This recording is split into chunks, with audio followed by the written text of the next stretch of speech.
বন্ধুরা, আজ তোমাদের জন্য এমন একটা ব্লগ নিয়ে এলাম যে ব্লগে থাকছে ফ্যামিলি ট্যুর।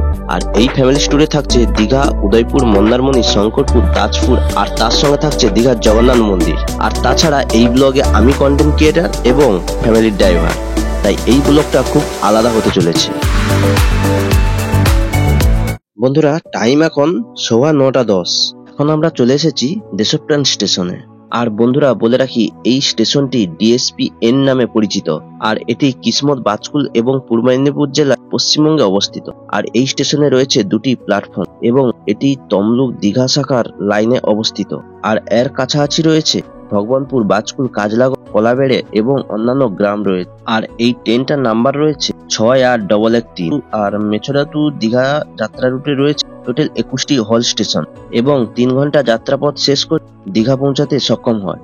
আর এই দেশপ্রাণের টাইম হচ্ছে 9:39 এবং এই ট্রেনটি সপ্তাহে 7 দিনই তার যাত্রাপথ রানিং রাখে। বন্ধুরা, আজ তারিখ 9 জুন এবং তোমরা দেখতেই পাচ্ছ স্টেশনে প্রচুর ভিড়। আমি এই প্রথমবার আমার নিকটবর্তী স্টেশনে এত ভিড় দেখছি। এই ভিড়ে ফ্যামিলি নিয়ে একটা বড় আমার কাছে চ্যালেঞ্জিং হয়ে উঠেছে। না না নেক্সট তখন ভিড়টা কম।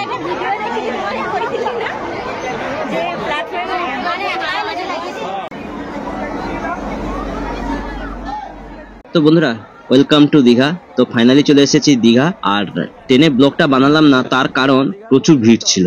আমরা ওই ট্রেনটা ধরতে পারলাম না। আমরা পাঁশকুড়া থেকে যে ট্রেনটা 11টার সময় ছেড়ে এসেছিল, আমরা ওই ট্রেনটায় এসেছি। আর এই ট্রেনটাতেও প্রচুর ভিড় ছিল, যেটা তোমরা এখন দেখতেই পাচ্ছ। আর এখন ঘড়ির টাইম বলছে 2:02। আমার বাড়ি থেকে দীঘা প্রায় 60 কিলোমিটার। আমি এতবার দীঘা এসেছি, আমি এই প্রথমবার এত ভিড় দেখলাম। আর দীঘা এসে আমি এই প্রথমবার জগন্নাথ দর্শন করব। চলো এখন তাহলে হোটেলের দিকে যাওয়া যাক। আর হোটেল আমরা আগে থেকেই বুক করে রেখেছিলাম, তার কারণ হোটেলে আমার জানাশোনার মধ্যেই হোটেলটা নেওয়া। তোমরা যদি কেউ ফ্যামিলি নিয়ে আসবে ভাবছো, আগে থেকেই হোটেল বুক করে আসাটাই ভালো, কারণ হোটেল পাওয়াটা প্রচুর টাফ হয়ে উঠেছে।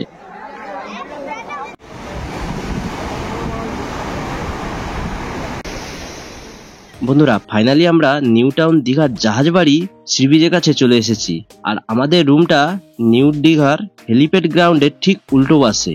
আর আমাদের পায়ে হেঁটে টাইম লেগেছে প্রায় 10 মিনিট। এবং তোমরা চাইলে টোটো করে আসতে পারো। টোটোতে ভাড়া লাগে মাত্র 20 টাকা। পুরো নিউ দীঘাটা পায়ে হেঁটেই ঘোরা যায়।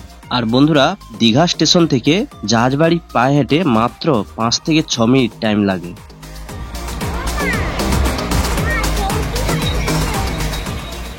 নিউ টাউন দীঘাতে যারা থাকছেন তাদেরকে বলি, তোমরা পায়ে হেঁটে দীঘার জগন্নাথ মন্দির এবং জাহাজবাড়ি এবং ঢেউসাগর পার্ক যেতে পারবেন।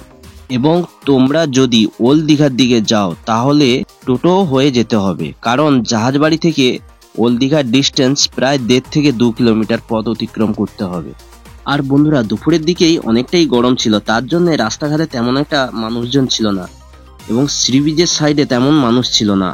যত সন্ধ্যা গড়িয়ে আসছে তত যেন দীঘার সি বিচের ছন্দে ফিরে আসছে। আর তাছাড়া এখন আবার জগন্নাথ মন্দির হয়ে গেছে, তাই দীঘা আরো 2025 সালে নতুন করে সেজে উঠেছে। আর তোমরা দেরি না করে 2 দিনের ছুটি হাতে নিয়ে দীঘা ভ্রমণ করে নিতে পারো। আর বন্ধুরা, কথায় আছে না যে আমরা মধ্যবিত্ত ঘরের ভ্রমণ হয় না, তাই আমি বলছি আমাদের বাঙালি মধ্যবিত্ত দীঘা সি বিচ ঠিক আছে। তাছাড়া এখন তো তার সঙ্গে জগন্নাথ মন্দিরও রয়েছে।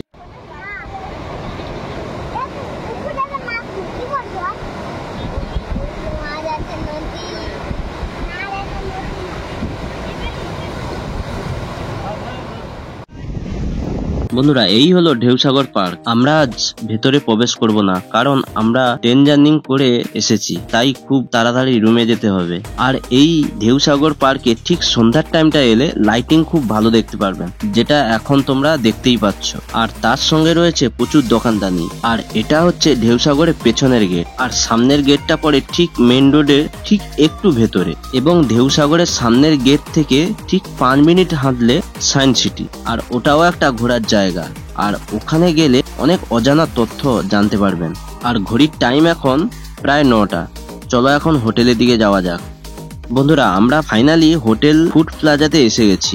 আর এসে আমরা 3টে বিরিয়ানি এবং 3টে মাছ ভাত অর্ডার করেছি। তারপর কেন জানি না খেতে মন চাইছে না, বিরিয়ানিটা একদম বেকার। আর তোমরা যদি কোনোদিন এইসব হোটেলে আসো তাহলে দেখে শুনে আসবে। চলো তাহলে ভিডিওটা এখানেই এন্ড করি। আর পরের যে এপিসোড গুলো হতে চলেছে খুব আলাদা একটু হতে চলেছে। কিছু যদি বলার থাকে তাহলে আমাকে কমেন্ট বক্সে জানিও। আর এই ছোট্ট ভিডিওটা তোমাদের কেমন লাগলো লাইক করে দিও, চ্যানেলটা সাবস্ক্রাইব করতে ভুলো না।